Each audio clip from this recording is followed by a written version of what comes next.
मैं आज यहाँ पर आपको जिस सब्जेक्ट्स के बारे में बताना चाहता हूँ वो एक ऐसा सब्जेक्ट है जो हर किसी के जीवन में होता है।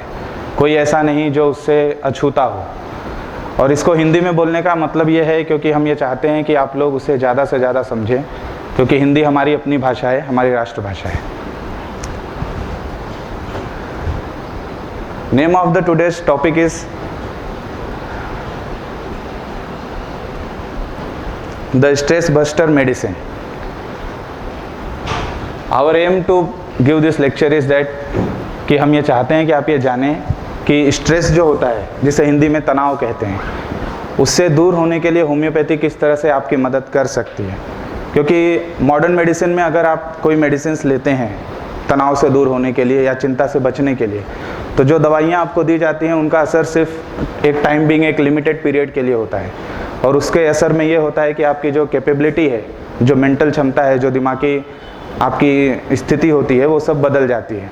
उसका प्रभाव बहुत ज़्यादा एक साइड इफ़ेक्ट के तौर पे ज़्यादा होता है। इसके लिए हम आपको होम्योपैथी के बारे में बताना चाहेंगे, लेकिन उसके पहले मैं ये बता दूं कि तनाव शुरू कहाँ से होता है।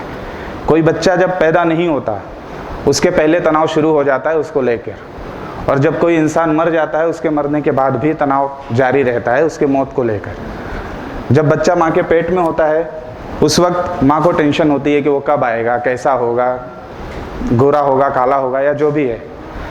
और जब वो मर जाता है तो लोग ये सोचते हैं कि शिट, जल्दी मर गया या देर मर गया, या कोई काम और करके जाते तो अच्छा होता, वगैरह वगैरह। मतलब ये हुआ कि हमारी ज़िंदगी में तनाव का महत्व इतना ज़्यादा है कि हम किसी भी पल उससे दूर नहीं रहते। जितना हम उससे भागने की कोशिश करते हैं उतनी तेज़ी से वो हमसे लिपटा हुआ रहता है। हरी वरी एंड करी। आज के समय में इंसान मशीन की तरह होता है, क्योंकि उसका कंपटीशन सीधे सीधे कंप्यूटर से होता है। जितना तेज़ी से वो काम कर सकता है उतनी ही तेज़ी से उसे कंपटीशन में अचीवमेंट मिलती है। अगर वो आगे बढ़ना चाहता है तो उसे इस कंपटीशन को जीतना पड़ता है। इसके लिए आज के समय में वो हमेशा घाई में रहता है, हमेशा चिंताओं से भरा रहता है, क्योंकि कंपटीशन के समय में चिंताएं हमेशा उसे घेरी रहती हैं। Tension, some amount of it is necessary for a healthy physical and emotional life. अब सवाल यह उठता है कि जब तनाव हर किसी के जीवन में होता है तो लोग किस तनाव के लिए दवा लेते हैं और किस तनाव के लिए दवा नहीं ली जाती। अगर हम अपना विचार रखें तो विचार ऐसा होता है कि तनाव दो तरह के होते हैं बेसिकली। एक स्वास्थ्यवर्धक होता है, दूसरा स्वास्थ्य के लिए हानिकारक होता है। जो स्वास्थ्यवर्धक तनाव होता है, अगर इंसान में वो पाया जाए तो इंसान उससे सफलता हासिल करता है। लेकिन अस्वास्थ्यकारक तनाव जो होता है उसकी वजह से वो कई तरह की खामियों से घिर जाता है, जिसमें निगेटिव, इसका पहले का हेडिंग का है, next, an individual's perception and assessment of the environment. क्या है stress? This is the definition of stress.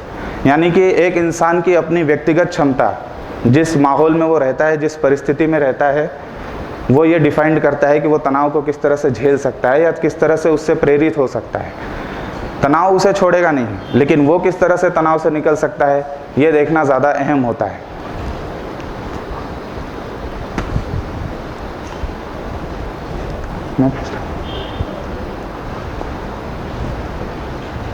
Optimum stress level.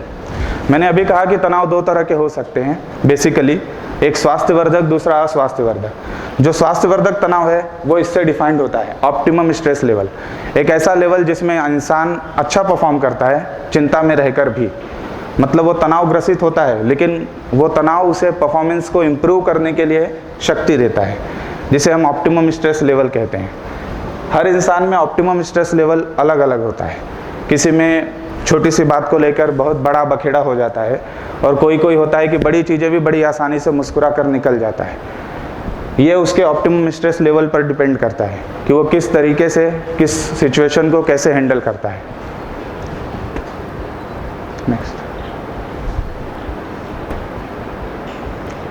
The amount of stress eight which each individual functions most effectively. It is the definition of optimum stress level. Next. मैंने दूसरा stress यानी तनाव का जो रूप कहा था वो है अस्वास्थ्यवर्धक, यानी कि निगेटिव स्ट्रेस रिस्पॉन्स। जब हम किसी चिंता से घिरे हुए होते हैं और उससे निकल नहीं पाते तो हम इस सिम्टम्स के आदी हो जाते हैं। निगेटिव स्ट्रेस रिस्पॉन्स ये क्या होता है? निगेटिव स्ट्रेस रिस्पॉन्स एक हमारी क्षमता है, हम किसी तनाव को किस तरीके से लेते हैं और उसका क्या रिएक्शन देते हैं। रिएक्शन जो हम करते हैं वो सिर्फ हमें नहीं बल्कि हमारे आसपास जो लोग रहते हैं उनको भी इफ़ेक्ट करता है। उनका अफेक्शन और हमारा रिएक्शन दोनों मिलकर फिर एक नया समाज पैदा करता है। वो समाज में तनाव होता है जिससे क्राइम बढ़ते हैं। Any response, mental or physical, which adversely affects the performance. It is the definition of negative stress level.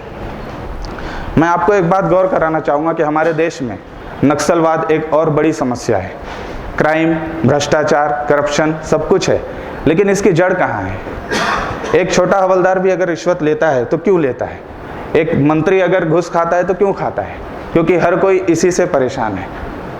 उसको भी चिंता होती है कि अपना घर कैसे चलाना है, किस तरीके से चलाना है, कितना कमाना है, कितना वो कमाए और कितना कमा के वो रख ले, ताकि उसकी आने वाली पीढ़ियां इससे दूर रहें।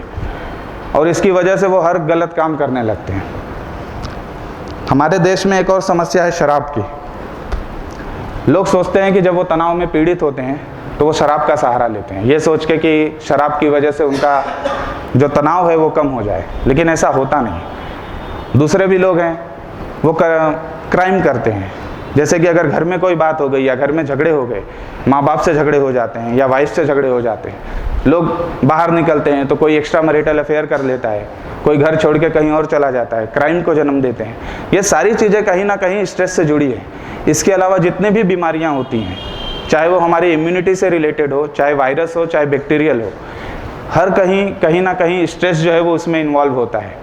क्योंकि हम होम्योपैथ्स ये मानते हैं कि कोई भी बॉडी तब तक डिजीज़ को इनवाइट नहीं करती जब तक वो खुद अंदर से वीक ना हो। तो वो वीकनेस कहाँ से आती है? वो वीकनेस इसकी वजह से आती है, जिसे हम निगेटिव स्ट्रेस रिस्पॉन्स कहते हैं।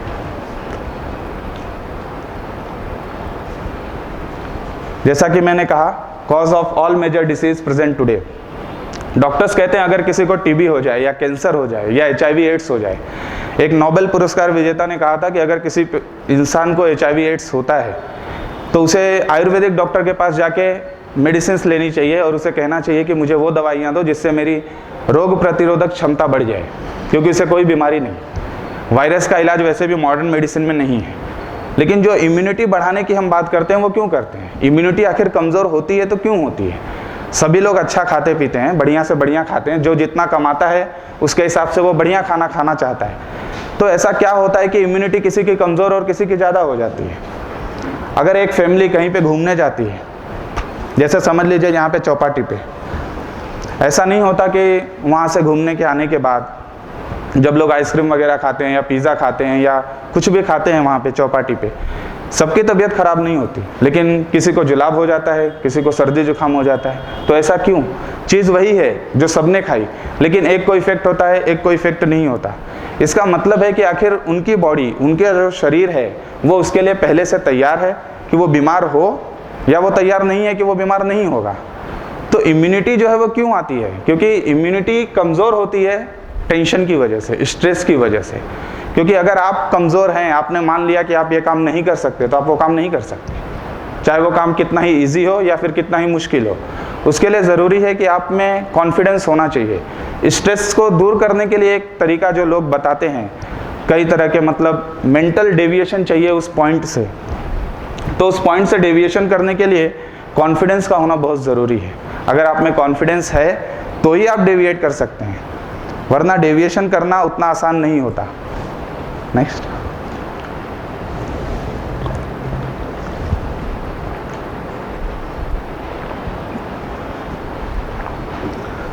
What can stress lead to?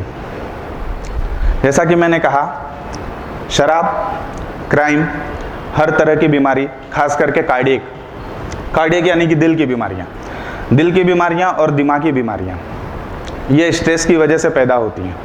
हम आजकल पार्किंसंस डिजीज़ के बारे में सुने होंगे, सभी लोग जानते होंगे मोस्ट ऑफ, जो कि नॉर्मली ओल्ड एज में होती है। लेकिन वो क्यों होती है? लोग कहते हैं कि उसमें जो बेसिक कारण होता है वो अमोनिया का होता है, NH3 का। हालांकि अभी भी वो डाउटफुल है क्योंकि उस पर रिसर्च चालू है। लेकिन प्रॉब्लम यह है कि वो आखिर आता कैसे है। वो आता ऐसे है कि आजकल ओल्ड एज में जो तकलीफ़ें होती हैं, जो तनाव, एक वृद्ध आदमी जो जिस तनाव से गुजरता है, वो तनाव ही उसे उस बीमारी तक लेकर जाता है। कार्डियक की जितनी प्रॉब्लम्स होती हैं सब घरेलू तनाव या जॉब की जो टेंशन्स होती हैं उनकी वजह से क्रिएट होती हैं।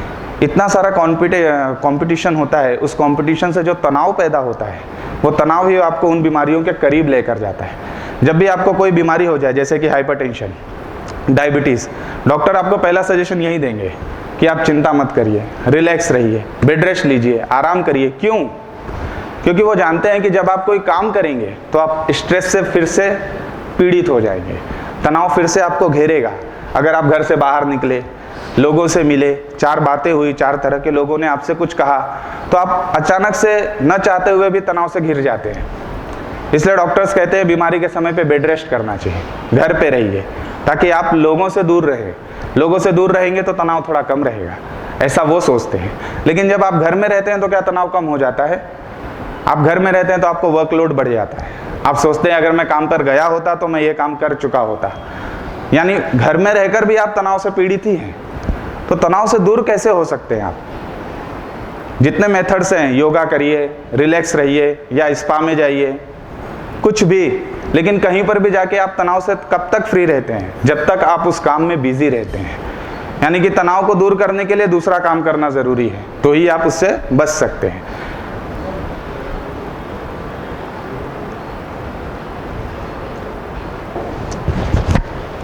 थॉमस बेकन एक ऐसे इंसान जिन्होंने साइकोलॉजी पे बहुत स्टडी किया।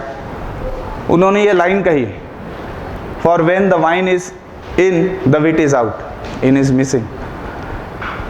जब शराब शरीर के अंदर जाती है तो दिमाग शरीर के बाहर हो जाता है। यानी शराबी कुछ भी बड़बड़ाता है, कुछ भी कहता है, लेकिन वो शराब लेता किस लिए है? तनाव से बचने के लिए। मैंने एक शराबी से पूछा कि आप इतना शराब पीते हो, आपके घर में उसकी वाइफ आके मुझसे कहती है कि आप उसको मरने की दवा दे दो ताकि वो मर जाए, क्योंकि वो शराब नहीं छोड़ रहा है। मॉडर्न मेडिसिन में जो मेडिसिन होती है डाइसल्फिराम 250 mg की, वो देकर भी उसके ऊपर उसका कुछ असर नहीं आ रहा। तो आखिर वो इंसान शराब पी क्यों रहा है? जब मैंने उससे पूछा तो उसने कहा, मैं अपने परिवार से बहुत प्यार करता हूँ, बहुत ज़्यादा मैं चाहता हूँ इसे, और मैं चाहता हूँ कि मेरा परिवार खुश रहे। ये उसकी चाहत है, लेकिन वो देता क्या है अपने परिवार को? गाली। जब वो शराब पी के आता है तो ढेर सारी गालियाँ देता है। तो क्या वो अपने परिवार को खुश कर रहा है?